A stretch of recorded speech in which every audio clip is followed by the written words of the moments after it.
오늘 본문은 다윗이 인구 조사를 하고 그 다음에 어떻게 내용이 진행되는가 하는 것을 보여주고 있습니다.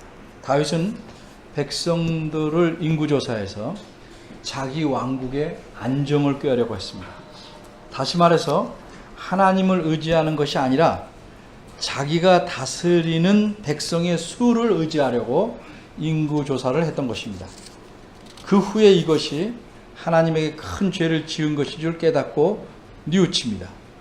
다윗이 이렇게 깨닫는 데는 거의 9달 이상이나 걸렸습니다. 어쨌든 다윗이 자신의 큰 잘못을 하나님 앞에서 진실로 뉘우치자 하나님께서는 가시라는 선지자를 통해서 다윗에게 말씀하십니다.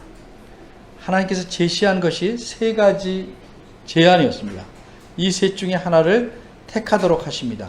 이른바 삼자택일입니다. 다윗이 그중 하나를 택합니다. 그 결과 이스라엘 백성 7만 명이 죽습니다. 이뿐만 아니라 더 많은 백성이 죽을 상황이 벌어지게 되었으나 다윗이 그런 상황을 파악하고 나라의 장로들과 더불어 다시 깊이 회개하고 더 진솔하게 용서를 구합니다. 이것이 오늘 본문의 내용입니다. 그런데 본문의 내용은 단지 하나의 흥미로운 역사 이야기로만 기록된 것이 아닙니다. 구약 성경에 기록된 모든 사건들은 하나님이 어떤 분이시고 이러하신 하나님 앞에서 우리가 하나님의 백성으로 어떻게 살아야 할지를 알려주려는 것입니다. 따라서 오늘 본문에서 다음과 같이 3가지를 생각해 보려고 합니다. 첫째, 하나님의 3가지 제안. 둘째, 다윗 왕의 현명한 선택. 셋째, 이 현명한 선택의 여부. 첫째입니다. 하나님의 3가지 제안. 9절과 10절을 보시면 다윗이 인구조사한 죄에 대한 벌로서 다윗이 받아야 할 재앙을 선택하게 하십니다. 여기서 우리는 다윗이 인구조사를 한 것이 어떤 죄인지를 다시 짚고 넘어가겠습니다. 다윗이 인구조사를 함으로써 지은 큰 죄는 2가지입니다. 하나는 이스라엘 백성은 하나님 백성인데도 다윗 자신이 주인인 것처럼 인구조사를 했는데 이것이 하나님의 권한을 침해한 월권의 죄입니다. 다른 하나는 인구조사를 하려는 목적이 하나님을 의지하는 대신에 많은 군사의 힘을 의지하려는 데 있었습니다. 이 2가지를 묶으면 다윗 죄악의 핵심은 자신의 삶에서 하나님을 빼놓은 것입니다. 이렇게 자신의 삶에서 하나님을 빼놓거나 제쳐놓으려는 것이 인간이 빈번하게 저지르는 죄악입니다. 이런 죄악이 우리 삶에 다양하게 나타나며 사람마다 다르게 나타납니다. 그러기에 오늘 본문은 이런 죄악을 저지르는 인간을 하나님께서 어떻게 하시는가를 보여주려고 기록한 것입니다. 다윗은 하나님에게 제가 큰 죄를 저질렀습니다. 제가 정말 미련하게 행했습니다. 라고 8절에서 고백합니다. 이렇게 다윗이 뉘우치자 하나님께서는 선지자를 다윗에게 보내십니다. 이 선지자를 9절을 보면 다윗의 선견자라고 표현합니다. 크게 말하자면 선견자도 선지자와 같은 것입니다. 다만 이 둘의 차이점은 하나님의 말씀을 전달받는 방법에 있다고 학자들은 생각합니다. 선지자는 보통 환상이나 음성을 들어서 하나님의 뜻을 알게 되는 반면에 선견자는 아마도 주로 봄으로써, 눈으로 봄으로써 하나님의 뜻을 알게 됩니다. 또한 이 선견자를 다윗의 선견자라고 표현한 것은 하나님의 선지자가 아니란 뜻이 아니고 이분이 하나님의 선지자이지만 주로 다윗에게 하나님의 뜻을 전달하는 이른바 전속 선지자이었기 때문에 그랬으리라고 생각합니다. 하나님께서는 이 선견자 갓을 통해서 다음과 같이 3가지 재앙 중에 하나를 다윗 마음대로 택하도록 말씀합니다. 그 셋이 무엇인가? 12절을 보면 하나는 3년 동안 기근이 있는 것이고 다른 하나는 다윗이 목숨이 위태로운 상태로 석 달 동안 적에게 쫓겨다니는 겁니다. 마지막 하나는 3일 동안 온역, 즉 전염병이 이스라엘 온 땅에 퍼지고 천사가 이스라엘 백성을 죽이는 것입니다. 선지자는 이 세 가지 중에서 하나를 택하라고 삼자택일을 제안합니다. 여기서 우리는 혹 이런 생각이나 질문을 가질 수 있습니다. 하나님께서 용서하시려면 좀 쿨하게 깨끗하게 용서하시지 어째서 벌로서 그 받을 재앙 중에 택이라고 하시는가? 하나님은 뒤끝이 있으시네. 꽤 장렬하시네. 어째서 그런데 우린 이런 질문을 갖게 될까요? 왜 이런 질문을 하게 될까요? 한마디로 하나님을 제대로 알지 못하기 때문입니다. 하나님을 우리식으로 생각하기 때문에 그렇습니다. 그래서 성경 말씀을 통해서 하나님을 배워야 합니다. 하나님 자신이 어떤 분이신지를 배워야 하고 이런 하나님을 잘 알아야 합니다. 하나님께서 베푸시는 용서는 우리의 생각과 다른 경우도 적지 않습니다. 물론 하나님께서 용서하실 때 확실하게 화끈하게 용서하실 경우도 있습니다. 예수 믿으면 다 용서합니다. 아주 화끈합니다. 어떤 죄든지 다 용서합니다. 근데 이와는 달리 벌을 주시고 그 벌을 달게 받아야 용서하시는 경우도 있습니다. 그럼 하나님께서는 어째서 잘못에 대한 대가, 즉 벌을 받아야 용서해 주시는 것인가? 사실 이것은 하나님의 배려이고 은혜입니다. 대가를 치르게 하시는 이유는 한마디로 인간이 갖고 있는 뿌리 깊은 죄악의 성향 때문입니다. 바꿔 말해서 따끔하게 아프게 벌하시지 않으면 그 사람이 다음에도 또 같은 죄악을 저지를 수 있음을 하나님은 아시기 때문입니다. 우리 부모들도 그런 경험을 합니다. 자녀가 잘못해서 야단칠 때 자녀들이 뭐라고 합니까? 대부분 그렇습니다. 한 번만 용서해달라고 그럽니다. 다시는 안 그러겠습니다고 싹싹 빕니다. 근데 과연 그렇게 합니까? 어디 자녀들 대답해 보세요. 한 번만 용서해주면 다음부터 안 그럽니까? 그러면 그렇게 말할 땐 거짓인가요? 진심입니다. 그런데 그 다음에 또 그렇습니다. 왜 그럴까요?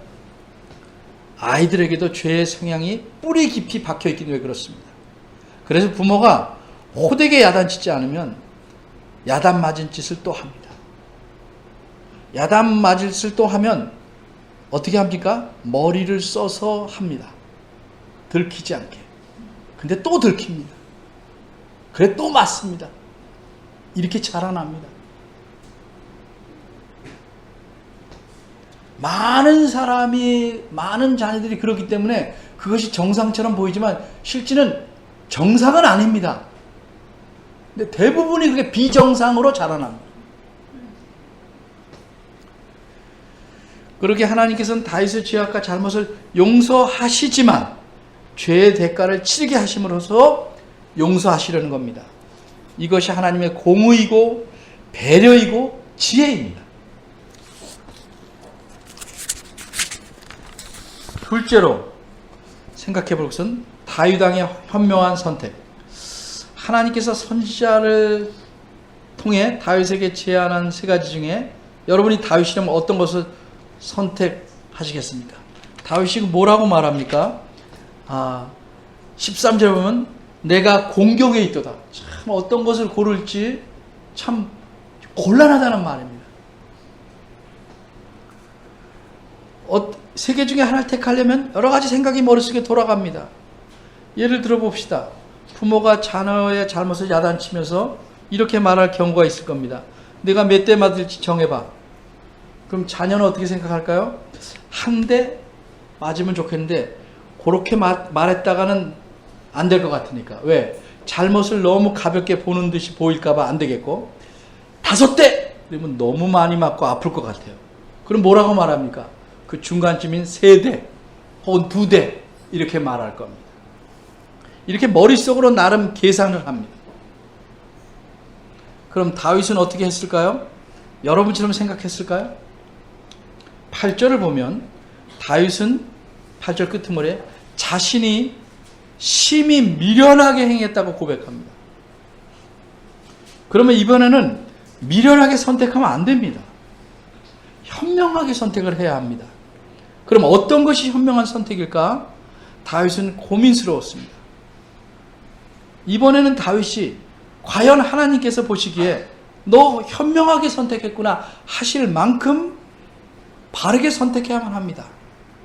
그럼 이번 경우에 현명한 선택이란 어떤 것이어야 한다고 여러분은 생각하십니까? 뒤집어 생각하면 답이 나올 것입니다.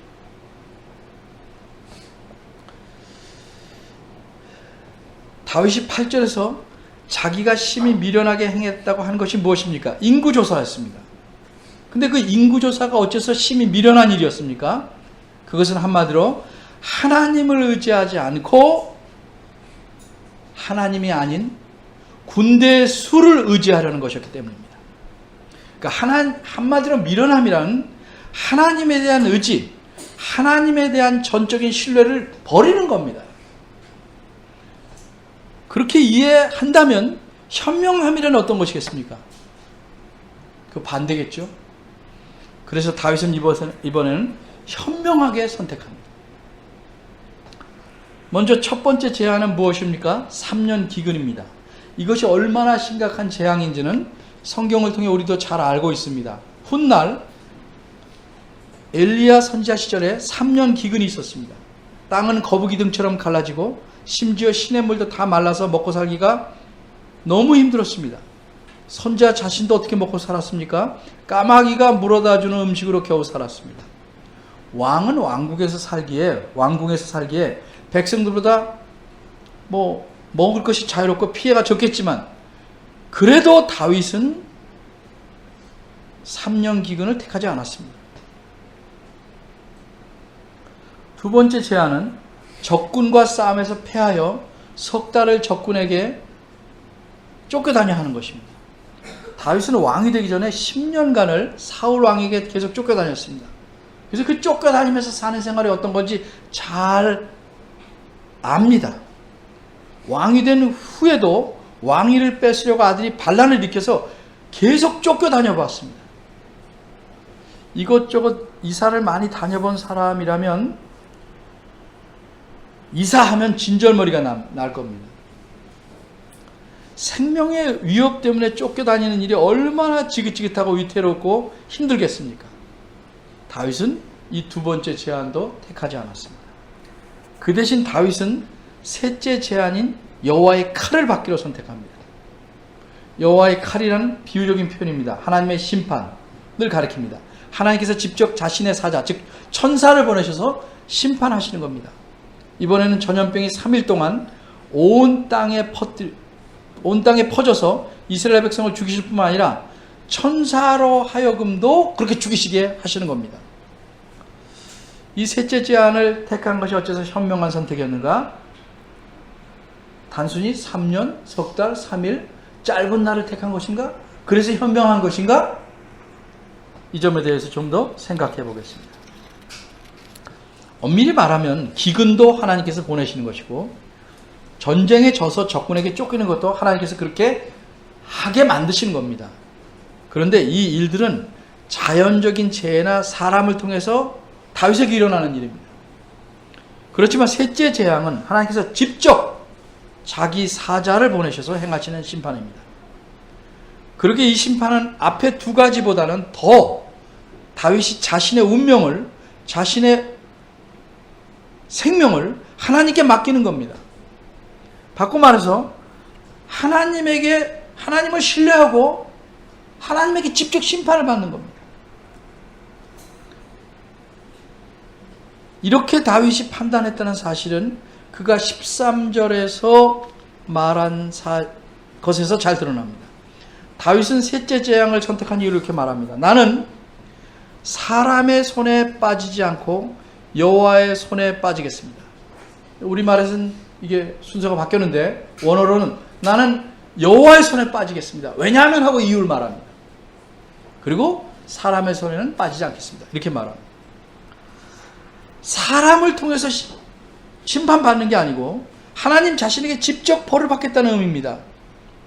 왜 그런 결정을 내렸을까? 13절에 역시 그 이유를 말합니다. 다윗은 여호와께서는 긍휼이 심히 크시기 때문이다. 이렇게 말합니다. 이처럼 다윗은 하나님이 어떤 분이신 줄 분명하게 알았습니다. 그래서 하나님께 심판을 받는 과정에서도 하나님만을 신뢰하고 의지하기로 마음을 굳힌 것입니다. 이렇게 하나님을 의지하기로 한 것, 이것이 현명한 행동입니다. 심판을 받는 동안에도 하나님만을 의지하려고 한 것, 이게 현명한 행동입니다.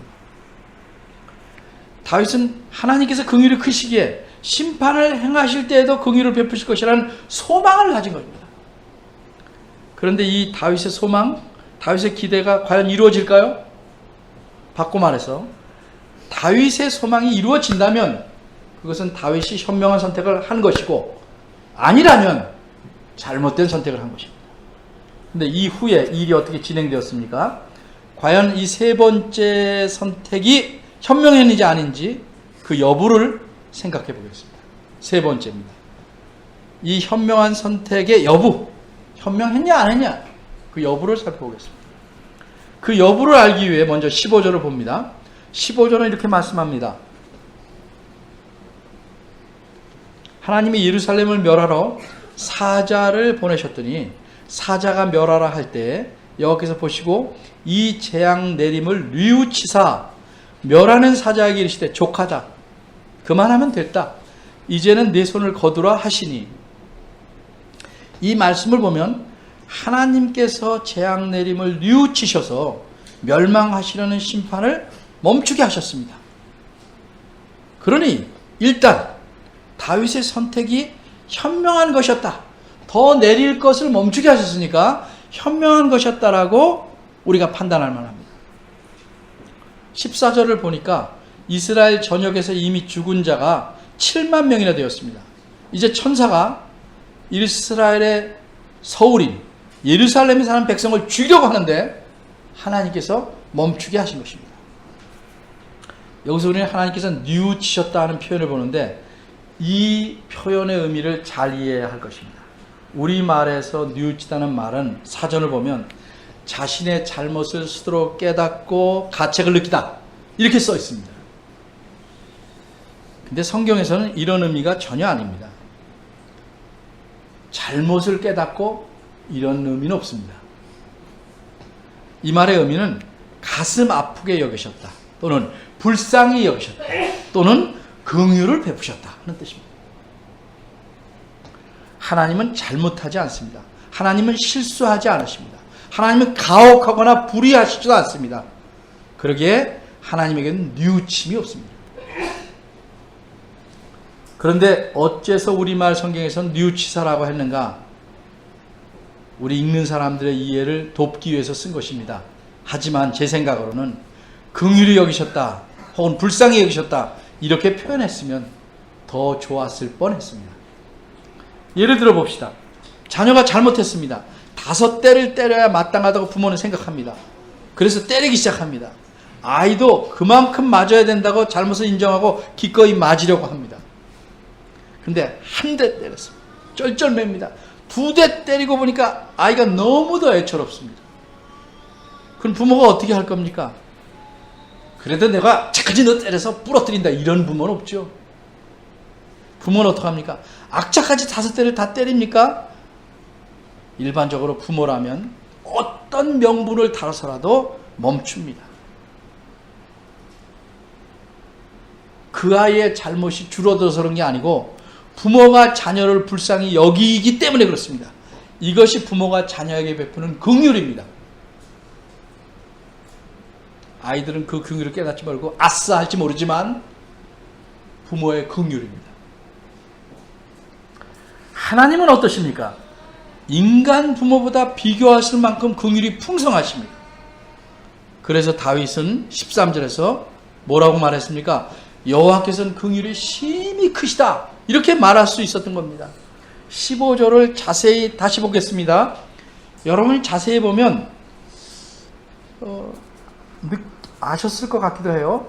하나님에 대해서 2가지 호칭을 쓰고입니다. 같은 구절에서 하나님이란 말도 쓰고 여호와라는 호칭을 사용합니다. 같은 분인데 하나님도 쓰고 여호와도 쓰고 있습니다.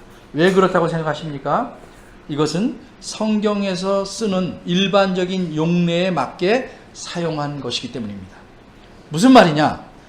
심판이나 능력과 연관해서 하나님을 언급할 때는 하나님이라고 주로 쓰고, 구원이나 은혜와 긍휼과 연관해서 언급할 때는 여호와를 사용하기 때문입니다. 따라서 15절에서 예루살렘을 멸하러 천사를 보내셨다고 말할 때는 뭐라고 써야 되겠습니까? 하나님이라고 써야죠. 그리고 긍휼을 베푸셔서 멈추라고 하실 때는 뭐라고 쓰는 게 맞겠습니까? 여호와께서 보내셨다, 이렇게 말하는 게 적절한 것입니다. 여기서 우리가 더 생각해 볼 것은, 사람이 하나님에게 자신의 죄를 진실되게 뉘우치고 용서를 구하면 과연 하나님께서 그를 용서해야 될 의무가 있으신가? 하는 점입니다. 바꿔 말해서 하나님께서 내가 진실하게 뉘우쳤는데 용서하지 않으신다고 하면, 사람이 내가 진심으로 잘못을 들고 용서를 구했는데 어째서 나를 용서하지 않으십니까? 라고 하나님께 따질 만한 권리가 있는가 하는 말입니다.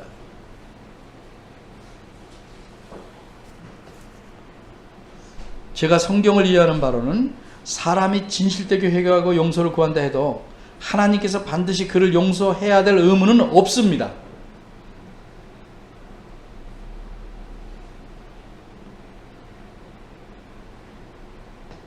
왜냐하면 잘못에서 벌을 정할 때 이미 은혜로 줄여서 벌을 주신 겁니다. 죄를 그대로 갚으면 바로 죽어야 됩니다. 그러기에 반대로 내가 이렇게 회개했는데 어째서 용서하지 않느냐고 따질 권리도 인간에게는 없습니다. 그 결정적인 이유는 무엇입니까? 하나님께서 사람을 용서하시는 그 근원은 용서를 구하는 사람의 진실 때문에 있는 것이 아니고 하나님 자신의 큰 긍휼에 있기 때문입니다. 이게 성경이 계속 가르치는 겁니다. 그런데 우리는 착각을 합니다. 따라서 하나님께서 죄인인 우리를 용서하시는 것은 하나님의 심히 큰 긍휼에서 나오는 것이라는 사실을 기억해야 할 것입니다. 16절과 17절입니다. 다윗은 하나님께서 큰 긍휼로서 이미 벌하려고 하는 천사를, 예루살렘에 가서 죽이려고, 사람들을 죽이려고 하는, 그 멸하려고 하는 천사를 멈추게 하신 줄을 다윗은 모릅니다. 그런데 우리가 어린이들 놀이 중에 있죠? 얼음 땡 할 때 그 자세를 그냥 가지고 멈춘, 아시죠? 어른들도 알죠? 네. 그 자세를 다윗은 눈을 들어봤습니다. 천사가 천지 사이에, 즉 공중에 서 있습니다. 그것은 오르난이라는 사람의 타작마당 위였습니다. 다윗이 왕궁이 있는 예루살렘 성에서 바라보니까 저쪽 북동쪽 공중 위에 천사가 칼을 들고 예루살렘을 향해 서 있습니다. 천사는 땅에 내려선 것이 아니고 하늘과 땅 사이에서 어떤 자세를 취하고 있다고 보입니까? 공격할 자세를 취하고 있다고 보이는 겁니다. 다윗의 눈에는. 다윗은 정말 다급했습니다. 천사가 공격하면 순식간에 예루살렘에는 수많은 죽음이 생길 것입니다. 그래서 다윗은 나라의 장로들, 유지들과 함께 회개의 표시로 굵은 배를 입고 얼굴을 땅에 대고 회개합니다. 이미 8절에서 다윗이 진심으로 회개하고 용서를 구했지만 여전히 천사가 칼을 들고 공격하려는 것이니 보니까 다윗뿐만 아니라 누구나 그렇게 생각하죠. 자신의 회개가 부족했다고 느끼니까 다시 진심으로 회개할 수밖에 없는 겁니다. 이번엔 다윗뿐만 아니라 장로들도 다 같이 좀 더 진솔하게 회개합니다. 그리고 다윗은 자신의 잘못과 책임을 또 말합니다. 두 번째 할 때는 말이 좀 더 깊은 데서 더 드러나게 말해야죠. 다윗이 무엇이라고 말했습니까? 다윗의 말은 모든 책임이 자신에게 있음을 진솔하게 드러냈습니다. 이렇게 말합니다. 이 백성을 인구조사하게 시킨 자는 바로 저입니다. 이게 원어에 계속 강조됩니다. 바로 저입니다. 정말 하나님 앞에 악을 행한 자는 저입니다. 저. 이 백성들은 인구조사의 문제에 있어서는 비유하자면 목자의 말에 그냥 따른 양무리일 뿐입니다. 마치 주인이 양무리의 수를 세볼 때 양이 거절할 수 있겠습니까? 그저 인구조사를 당한 것뿐이오니 이 백성에게는 잘못이 없습니다. 잘못은 저에게 있사오니 저와 저의 집을 치시고 주의 백성에게는 재앙을 내리지 마옵소서. 이렇게 진실하게 말합니다. 근데 여기서 주의 백성이라는 표현은 원어로는 제가 누차 말했지만 당신의 백성입니다. 이 백성은 하나님 당신의 백성입니다. 저로 인해 하나님께서 자신의 백성에게 재앙을 내리지 마시라고 간곡하게 저한테만 내리시라 부탁하는 겁니다. 진실된 회개의 모습이라는 건 이런 겁니다. 책임을 회피하거나 조금만 좀 지려는 것이 아니고 자신이 마땅히 짊어져야 할 책임을 모두 감당하려는 것입니다. 인간이 타락하면서 나타나게 된 첫 특성 중 하나가 뭔지 아십니까? 핑계입니다. 핑계. 아담에게 선악의 지식나무 열매, 선악과를 따먹은 아담에게 하나님 물어보셨습니다. 어째서 내가 그만 열매를 먹었냐? 아담이 뭐라고 말합니까? 잘못했으면 이러지 않고 하나님께서 저와 함께 살라고 지어서 제게 주신 여자가 열매를 제게 줘서 먹었습니다. 누구 탓을 합니까? 하나님에게 슬쩍 우선적인 책임을 떠넘깁니다. 그러나 다윗은 어떻게 했습니까? 1절을 보면 여러분이 21장 1절을 보면 사탄이 일어나 다윗을 격동했다고 했습니다. 다윗은 사탄이 저를 격동해서 그랬다 이렇게 핑계대지 않습니다. 모든 잘못까지는 제가 범한 것입니다. 이렇게 다윗은 진정으로 회개합니다. 그런데 여러분 여기서 이렇게 진실로 회개했기 때문에 하나님께서 재앙을 멈추셨다 생각하면 성경을 잘못 읽는 겁니다.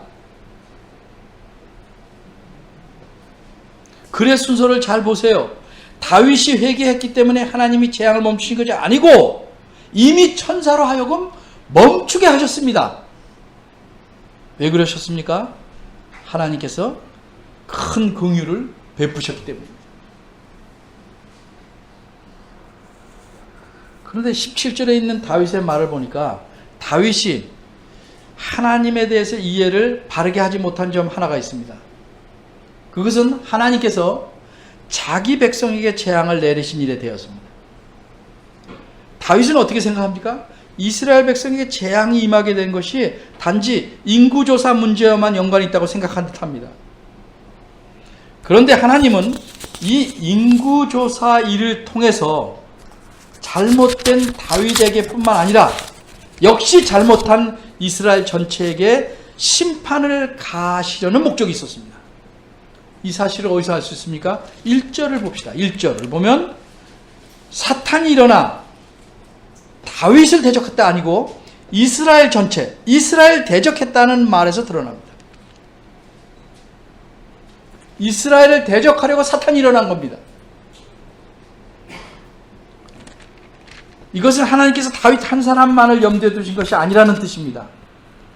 그래서 7절을 보면 하나님이 이 일을 계기로 누굴 치셨다고 말해요? 이스라엘을 치셨다 이렇게 말합니다. 그럼 이스라엘 백성이 하나님 앞에 저지른 죄악이 무엇일까? 오늘 본문에는 구체적으로 말하지 않지만 이 본문까지 오기에 내용을 우리가 이해한다면 어렵지 않게 알 수 있습니다.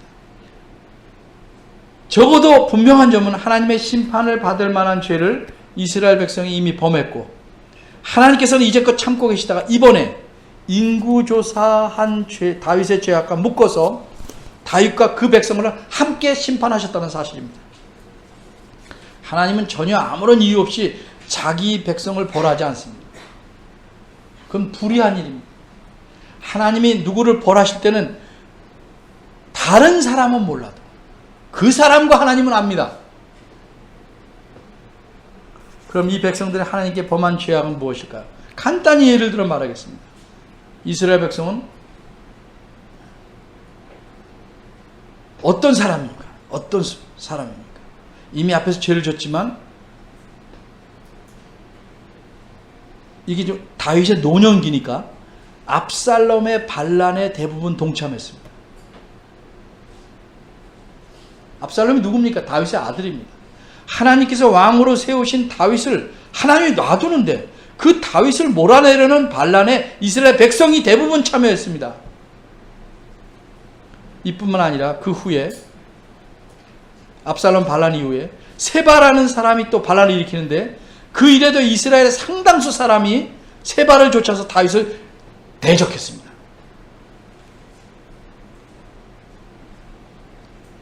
그런 이스라엘 백성을 하나님이 그만 놔두시겠습니까? 쉬운 예를 들면 아버지가 마음에 안 든다고 맏형이 아버지를 집에서 내쫓기 위해서 꾸밉니다. 근데 엄마를 비롯해서 가족들이 다 동참합니다. 그것을 하나님이 가만 놔두시겠습니까?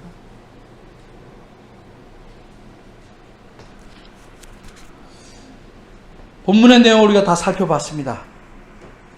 오늘 본문은 하나님에 대해 어떤 사실을 가르쳐 주십니까? 하나님은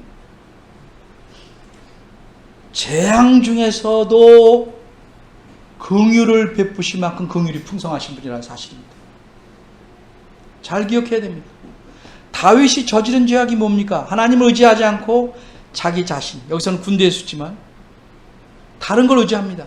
우리는 뭐합니까? 하나님 자신을 의지하지 않고 나 자신의 힘이나 능력이나 권력이나 재물이나 다른 것들을 의지합니다.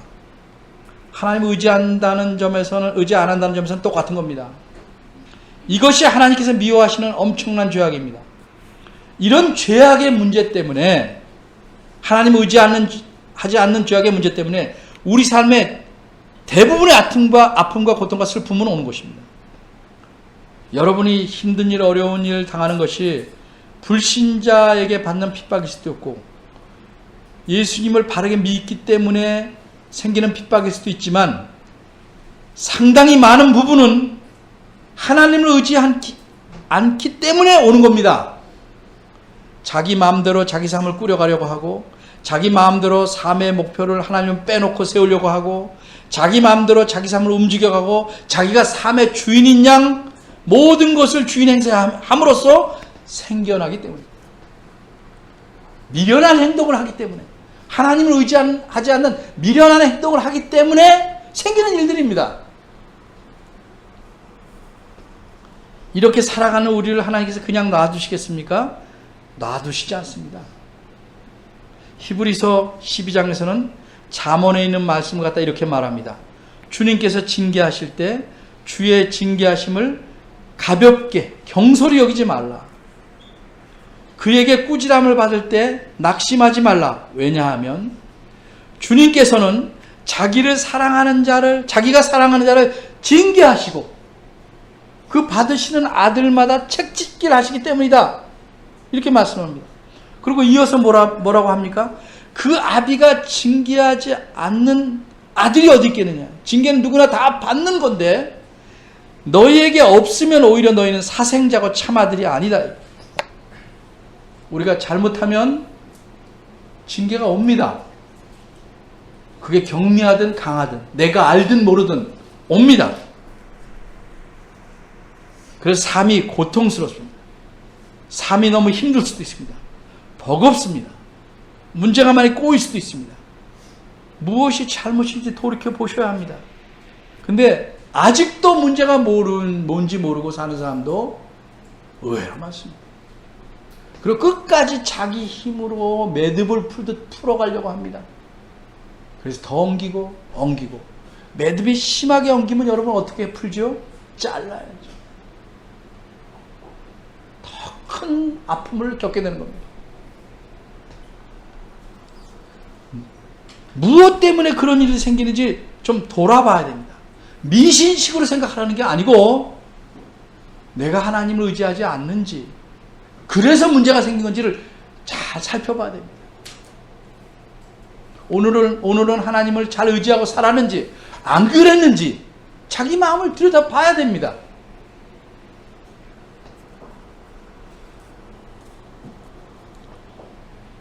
여러분, 하나님은 긍휼이 풍성합니다.